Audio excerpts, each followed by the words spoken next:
တကယ်လို့တင်က antimatter engine တွေ fusion drive တွေလိုခေတ်လွန်သိပ္ပံနည်းပညာတွေနဲ့တိစောက်ထားတဲ့ space ship ကြီးတစ်စင်းပေါ်ရောက်နေဆိုပါတော့ဗျာဒီ space ship ကြီးကတင်ရဲ့အသက်25နှစ်တက္ကရာ2025ခုနှစ်မှာကမ္ဘာမြေပေါ်ကနေထွက်ခွာပြီးအာကာသထဲကိုခရီးနှင်ခုန်မောင်းနေပါမယ်ဒီရင်ကြီးကတစ်စက္ကန့်ကိုကီလိုမီတာ3သိန်းအမြန်နှုန်းရှိတဲ့အလင်းရဲ့အလင်းနဲ့9နှစ်လောက်အာကာသထဲမှာခရီးနှင်ခုန်မောင်းနေရလို့သဘောထားလိုက်ဗျာဒါဆိုရင်တင်ကမ္ဘာမြေပေါ်ပြန်ရောက်လာတဲ့အခါမှာတင်ရဲ့အသက်က30ဖြစ်နေပါမယ်ဒါကအရင်ယူရှင်းပါတယ်ဒါပေမဲ့ကမ္ဘာမြေကြီးရဲ့တက္ကရာကတော့2030ဖြစ်နေတော့မှမဟုတ်ဘဲတက္ကရာ2050 2080 2100စသဖြင့်တင်မြင်မြန်သွားခဲ့တဲ့လောက်များများပြောင်းလဲသွားပါလိမ့်မယ်ဒီတဲ့ရှင်းလင်းအောင်ပြောရရင်ကမ္ဘာမြေပေါ်မှာကျန်ခဲ့တဲ့တင်နဲ့မွေးနေ့မွေးလာတူတူများကတင်ပြန်ရောက်လာတဲ့အခါမှာအသက်80အသက်100ဒါမှမဟုတ်အိုမင်းမဆွမ်းဖြစ်ရေးတည်ဆုံသွားခဲ့ရင်တောင်တင်ရဲ့အသက်က30ပဲရှိနေဦးမှာပါဒါကို time travel အချိန်ခီးသွားခြင်းလို့ခေါ်ပါတယ်ဒီနေ့မှာတော့အနာဂတ်ကိုအချိန်ကြီးသွားခြင်းနဲ့ပတ်သက်တဲ့ theory များရဲ့အခြေခံသဘောတရားများကိုအသေးစိတ်ဆွေးနွေးတင်ပြပေးသွားမှာဖြစ်ပါတယ်။ဒါအပြင်ကျွန်တော်တို့သိထားတဲ့ Newton ရဲ့အခြေခံ physics သဘောတရားတွေကိုစန့်ကျင်နေတဲ့ Einstein ရဲ့ space time ဆိုတဲ့အချိန်နဲ့အာကာသပေါင်းစပ်နေတဲ့ဖြစ်တည်မှုအကြောင်းတွေအပါအဝင် gravity ဆိုတဲ့ဆွဲအားဟာ drag ထုများကိုသာဆွဲငင်ခြင်းမဟုတ်ဘဲအချိန်ဆိုတဲ့အရာအပေါ်မှာပါအကျိုးသက်ရောက်မှုရှိစေနိုင်ကြောင်းအသေးစိတ်အချက်လက်များနဲ့ဆွေးနွေးတင်ပြပေးသွားမှာဖြစ်လို့ဗီဒီယိုကိုအဆုံးထိကြည့်ရှုပေးဖို့နဲ့မိတ်ဆွေတို့ရဲ့ထင်မြင်ယူဆချက်ကို comment မှာမှတ်ချက်ပေးသွားဖို့တောင်းဆိုချင်ပါတယ်ခင်ဗျာ။ဆိုတော့အစီအစဉ်လေးစလိုက်ကြအောင်ပါ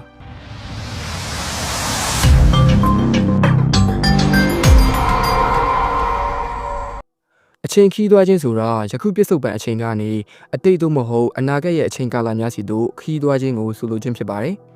အချိန်ခီးသွားခြင်းလို့ယူဆရတဲ့သမိုင်းမှတ်တမ်းများကိုရှေးခေတ်အီဂျစ်ဂရိနဲ့အိန္ဒိယတို့ရဲ့ရှေးဟောင်းကျမ်းစာတွေမှာအစောဆုံးမြင်တွေ့နိုင်ပါတယ်သို့တော့ဒီကျမ်းစာမှတ်တမ်းတွေကနတ်ဖျားများနဲ့ပတ်သက်နေတဲ့စိတ်ကူးရဲ့ဇာတ်လမ်းတွေဖြစ်တာကြောင့်အချိန်ခီးသွားခြင်းဆိုတာကိုလူတွေသိမသိခဲ့ကြပါဘူးဒါပေမဲ့1895ခုနှစ်စာရေးဆရာ Herbert George Way ရဲ့ The Time Machine ဆိုတဲ့ဝတ္ထုစာအုပ်ထွက်ရှိပြီးတဲ့နောက်ပိုင်းမှာအချိန်ခီးသွားခြင်းနဲ့ပတ်သက်တဲ့အကြောင်းတွေကိုလူတွေတော်တော်လေးစိတ်ဝင်စားလာခဲ့ကြပါတယ်ဒီစာအုပ်ကစိတ်ကူးရင်ဝတ္ထုစာအုပ်ဆိုပေမဲ့တိတ်ပံနိကြအချိန်ခီးသွားခြင်းကိုလူသားတွေလက်တွေ့ကျကျစဉ်းစားနိုင်စေဖို့အတွက်အများကြီးအထောက်ပံ့ဖြစ်စေခဲ့ပါတယ်အဲ့ဒီနောက်1905ခုနှစ်မှာ Albert Einstein က Special Relativity Theory ဆိုတဲ့အချိန်နဲ့ပတ်သက်တဲ့အမှန်တရားတစ်ခုကိုထုတ်ဖော်ပြသခဲ့ပါတယ်ဒီ theory မှာအရာဝတ္ထုတစ်ခုကမြန်မြန်ယူရှားနေမယ်ဆိုရင်ဒီအရာဝတ္ထုအပေါ်ကိုအချိန်ရဲ့အကျိုးသက်ရောက်မှုကနှိကွေးသွားပါတယ်ဒါကို time dilation လို့ခေါ်ပါတယ်ဗီဒီယိုအစမှာကျွန်တော်ပြောခဲ့သလိုတင်ကတစ်စက္ကန့်ကိုကီလိုမီတာ3သိန်းအမြန်နှုန်းရှိတဲ့အလင်းရဲ့အလင်းနဲ့အာကာသထဲကို9နှစ်လောက်ပတ်မောင်းပြီးကမ္ဘာမြေပေါ်ပြန်ရောက်လာတယ်လို့သဘောထားလိုက်ဗျာကမ္ဘာမြေပေါ်ကစထွက်တော့တင့်ရဲ့အသက်က25နှစ်အာကာသထဲကို9နှစ်ပတ်မောင်းပြီးကမ္ဘာမြေပေါ်ပြန်လာတော့တင့်ရဲ့အသက်က30โอเคဒါကဘလူးတွေ့အရန်ရိုးရှင်းပါတယ်ဒါပေမဲ့ကမ္ဘာမြေပေါ်မှာကျန်ခဲ့တဲ့တင်နဲ့မွေးနေ့မွေးလာတူတဲ့အသက်25နှစ်ရွယ်သူတွေကတင်အာကာသထဲကို9နှစ်ခီးနေပြီးပြန်ရောက်လာတဲ့အခါမှာသူတို့ရဲ့အသက်တွေက80 100ဒါမှမဟုတ်ကိုတိရဲ့ generation မရှိတော့တဲ့ကမ္ဘာကြီးဖြစ်နေပါလိမ့်မယ်။ဘာလို့လဲဆိုရင်တင်ကအလွန်မြင့်မားတဲ့အမြင်နှုန်းနဲ့အာကာသထဲကိုမောင်းနေတဲ့အခါတင်ရဲ့အပေါ်ကိုအချင်းရဲ့အကျိုးသက်ရောက်မှုကနှိကွေးသွားခြင်းဖြစ်ပါတယ်။ဒါကြောင့်တင်အနေနဲ့9နှစ်လောက်သာကြာတဲ့အချိန်ကကမ္ဘာပေါ်မှာနှစ်ပေါင်းများစွာကြာမြင့်နေခြင်းဖြစ်ပါတယ်။ဒါကို time travel to the future အနာဂတ်ကိုခီးသွားခြင်းလို့သတ်မှတ်ထားနိုင်ပါတယ်ဒီ theory ရဲ့မှန်ကန်မှုကိုလေ့လာနိုင်မှုအတွက်1982ခုနှစ်မှာ Harvard Kidding Experiment ဆိုတဲ့လက်တွေ့စမ်းသပ်မှုတစ်ခုကိုပြုလုပ်ခဲ့ပါတယ်ဒီစမ်းသပ်မှုကိုရူပဗေဒပညာရှင် Joe Harvey နဲ့နက္ခတ္တဗေဒပညာရှင် Richard Kidding တို့ကဦးဆောင်စမ်းသပ်ခဲ့ခြင်းဖြစ်ပြီး atomic clock လေးလုံးနဲ့ commercial jet လေယာဉ်တစ်စီးကိုအသုံးပြု၍နှစ်ကြိမ်စမ်းသပ်လုပ်ဆောင်ခဲ့ခြင်းဖြစ်ပါတယ်ပထမတစ်ချိန်မှာလေယာဉ်ပေါ်ကို atomic clock တစ်လုံးတင်ထားပြီးနောက်တစ်လုံးကိုကမ္ဘာမြေပေါ်မှာထားခဲ့ပါတယ်ပြီးတော့ကမ္ဘာကိုအရှိကနေအနောက်ထိတပတ်ပတ်ပြီးအရှိန်မြန်မြန်နဲ့မောင်းနေလိုက်ပါတယ်တတ်မှတ်ထားတဲ့နေရာကိုပြန်ရောက်လာတဲ့အခါကမ္ဘာမြေပေါ်မှာထားခဲ့တဲ့နာရီထက်လေယာဉ်ပေါ်ကနာရီရဲ့အချိန်ကပို၍နှေးနေတာကိုတွေ့ရပါတယ်ဒါက Special Relativity Theory ရဲ့အမြန်နှုန်းကြောင့် time dilation ဖြစ်ပေါ်နိုင်တဲ့အကောင်းဆုံးသက်သေတစ်ခုပဲဖြစ်ပါတယ်ဒုတိယတစ်ချိန်မှာလည်းပထမတစ်ချိန်လိုပဲလေယာဉ်ပေါ်ကို atomic clock တစ်လုံးတင်ထားလိုက်တယ်ကမ္ဘာမြေပေါ်မှာ atomic clock တစ်လုံးထားခဲ့ပါတယ်ပြီးတော့ကမ္ဘာကိုအနောက်ကနေအရှေ့ထိတပတ်ပြန်ပတ်ပြီးပုံမှန်ထက်နှေးတဲ့အချိန်နဲ့လေယာဉ်ကိုမောင်းနေလိုက်ပါတယ်တတ်မှတ်ထားတဲ့နေရာကိုပြန်ရောက်လာတဲ့အခါမှာတော့ကမ္ဘာမြေပေါ်မှာကျန်ခဲ့တဲ့နာရီထက်လေယာဉ်ပေါ်ကနာရီကအချိန်ပိုမြန်နေရာကိုတွေ့ရပါတယ်ဘာလို့လဲဆိုရင် gravity ဆိုတဲ့စာဝတ္တန်ဆွဲအားနည်းတဲ့နေရာတွေမှာအချိန်ကပိုမြန်နေလို့ပါโอเคဒီနေရာမှာ brother ကိုနားရှုံမတော့ဘူးမျှော်လင့်ပါတယ